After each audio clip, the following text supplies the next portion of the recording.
আগামীকাল ২৬শে মার্চ মহান স্বাধীনতা দিবস।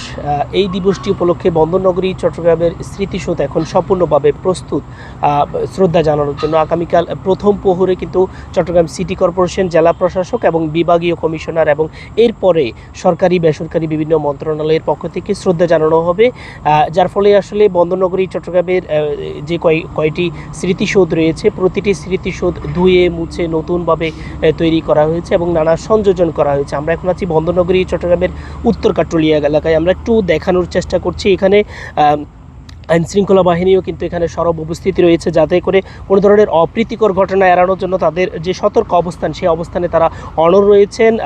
আগামীকাল যেহেতু প্রথম প্রহরে শ্রদ্ধা নিবেদন করা হবে, এরপর থেকেই কিন্তু সাধারণ মানুষের জন্য উন্মুক্ত করে দেওয়া হবে। প্রথম পর্যায়ে সরকারি বেসরকারি বিভিন্ন মন্ত্রণালয়ের পক্ষ থেকে শ্রদ্ধা নিবেদন করা হবে, সেই জন্য সম্পূর্ণভাবে এটি এরপরে কিন্তু উন্মুক্ত করে দেওয়া হবে এবং সেই জন্যই মূলত নিরাপত্তার চাদরে ঢেকে ফেলা হয়েছে। এখন পর্যন্ত কোনো ধরনের সাধারণ মানুষকে এখানে ঢুকতে দেওয়া হচ্ছে না। আইন শৃঙ্খলা বাহিনী এবং সংবাদকর্মী ছাড়া এখানে কাউকেই প্রবেশ করতে দেওয়া হচ্ছে না, যেহেতু নিরাপত্তার একটি বিষয় আছে।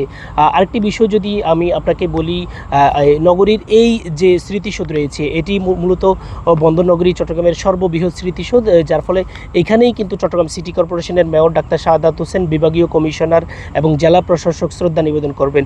যার ফলে চট্টগ্রামে এটি কিন্তু অত্যন্ত গুরুত্বপূর্ণ বলা চলে।